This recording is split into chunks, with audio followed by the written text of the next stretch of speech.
Hello everybody, this is Charles and I am back with another toy review, this time for the Hachette Mazinger Z Volume 29. Alright, so I just got this in the mail today, very excited to bring the review to you.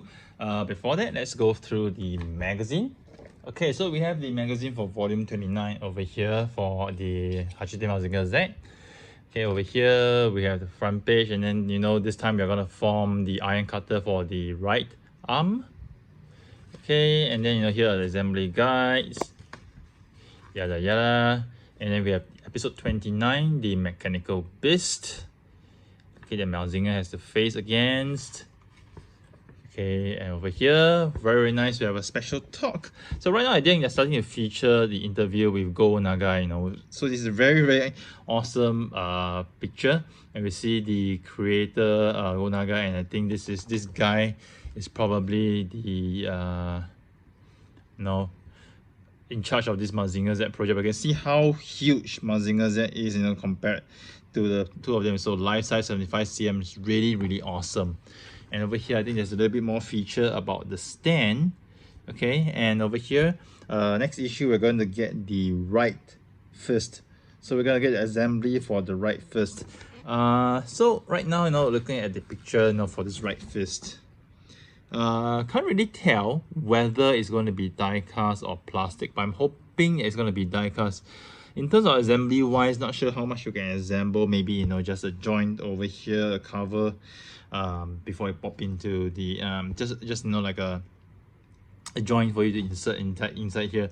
I'm hoping it's die cast, and it's going to be one single piece. So hoping the assembly will be something very straightforward. But very much looking forward, because we've been having an entire month of the 4 issues repeating the assembly of the right forearm. Okay, but right now getting something new, so that's something really interesting. Okay, so here, sorry guys, prior to the interview I've actually assembled these two iron cutters, and I shall give you an explanation why. So for this iron cutter, okay, I did a bit of accident with the first iron cutter. What happened? Okay, let me just showcase using the magazine for better clarity. So over here, this is straightforward. You need to put the blade over here on the cover, and then you can put the two pieces of magnet. So these two pieces of magnet, somehow or rather, they are very strong. So, and somehow, even though they are south facing, right, they keep repelling each other. So I was just trying to try out putting it into here, trying to put the piece together, and suddenly the magnets just jump together, drop off my table, and the unbelievable thing happened. Okay, one of the magnets actually snapped into half. So I'm quite surprised, I'm quite shocked, like two pieces of metal that actually joined together, fell off my table onto the floor, and one of them snapped into half. Okay, it's not just snapped into half, but totally repelled away. But fortunately I managed to find it. So I think for magnets, I think they are made of softer metal, so it's not so hard as the normal die cast, not so hard like this type of metal. So I think magnets are made of softer metal. Okay, I'm probably going to read up about that. So the magnets split into half, and for one of them I actually had to use super glue to stick it, back together before I actually managed to ram it in over here. And one other thing I can advise, I think based on what I've learned, is that for these two magnets, so you need to get them south facing inwards, okay, so that they can actually stick on the forearm. But the problem is that these magnets, somehow they still have this very high polarity between each other. They tend to either want to repel each other or want to attract each other. So even when you're putting the magnets, so for example, these are the magnets side by side, right, they tend to have this polarity thing that they're not going to be in the same orientation. They tend to want to attract each other. So when you want to put this cover on it, okay, then it becomes difficult, because you might not be able to align properly. And that's what happened when I tried to do it the first time. The magnet just went out of alignment and then just snapped together, fell off the table, and one of them just snapped into half. So I realized the way to actually go about it, okay, to fix this problem, is that prior to sticking it here, placing a magnet here, right, you actually put a little bit of the plastic cement just at the joint, just over here, the plastic cement, right, just put over here. So when you place the magnet down, right, and let it harden so it will not move around, so you'll be really in a very fixed, sturdy position. So imagine this is the cavity and this is the magnet, right?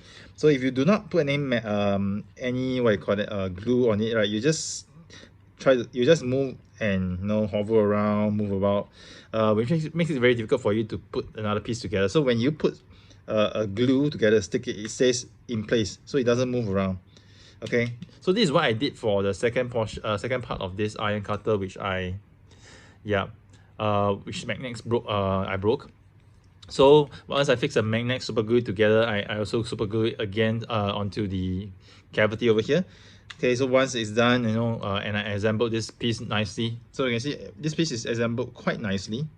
Okay, this iron cutter is assembled quite nicely. Okay, with the plastic glue, plastic cement. So this is the plastic cement. I use the Tamiya cement. This is the one I use. Okay, which is the one that's also recommended for plastic kits.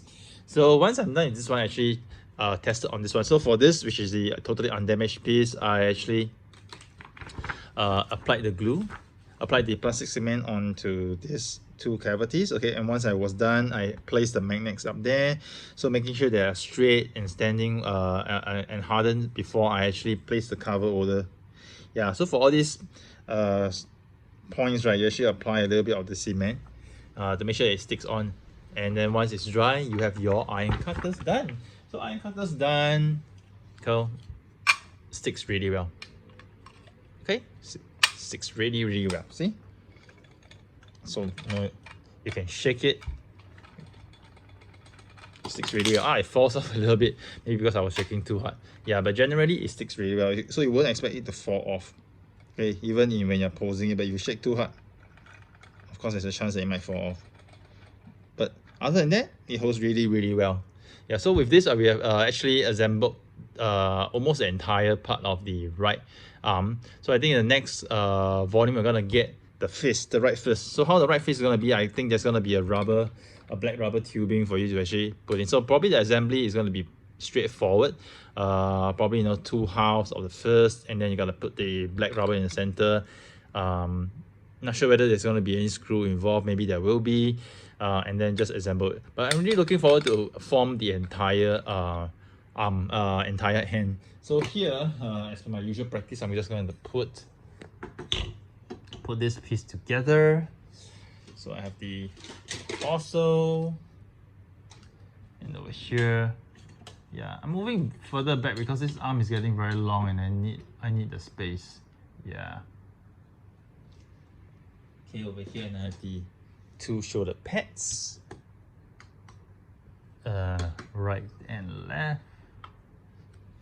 Here I have the entire left arm assembled. Okay, this piece will fall off, but it's okay. We're just gonna put it here. Okay, just nice. So I really need the length, in order for me to show the entire arm. Maybe just lower this camera angle a little bit. Nice. Okay. And for this, we're just going to shift this a little bit. Oops. Yeah, pardon my camera. So I'm just gonna put this over here. Yeah, so I'm not gonna screw it in. I'm just gonna put it here. Just place it at the side. Okay, maybe you place it this way. No, I should place it this way. It looks nicer this way. Yeah. Even though it's more likely to fall off, but oh well. Okay, and being a little bit of OCD, I will just make sure this is okay.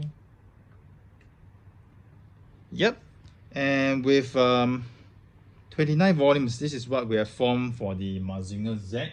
Okay, not forgetting the fact that we still have some loose parts, like capital koji with the chair. We have some extra face eye mask, some parts for the hover powder. Yeah. So I think we're not gonna form a hover powder anytime soon. So next 2 volumes are going to be the right fist and the left fist, which I'm very much looking forward to. Okay, this part keeps falling off. And here at 29 volumes, I think we have achieved quite a fair bit. So I'm hoping that we get to assemble the shoulder parts together, but it does seem unlikely that we can assemble the shoulder parts because I think if I guess correctly, we'll probably have to assemble the torso first before we assemble the shoulders. So maybe we might not even be assembling the shoulders anytime soon. We might be just assembling the torso first. So let's start maybe after the right and left arm. We might start with the middle torso, and then start with the lower body, and then maybe you start to form the legs, and that will be really, really exciting how we're gonna form this Mazinger Z. You know, generally I'm very sure that they're gonna hold back for us to form the Mazinger Z. You know, of course, but it'd be really awesome that we can form at least, you know, the entire top torso with the arms together. That would be really, really nice. So I'm just gonna place book 29 at the back over here. Really looking forward to getting book 30 this week. So yeah, so at 29%, here we are nearly at the 1/3 mark. Okay, with the next two books, 30 and 31, we will literally have a complete arm, you know, less assembling on the shoulder. Which if we want to, in a showcase in one of my videos before, we could assemble the shoulders first, but not sure whether I'm using the correct screws or not sure whether there are more parts behind it, but generally this is what it is. Alright, so here's Charles signing off with yet another toy review. I hope you guys have enjoyed it. Do stay tuned to my channel for more reviews next time.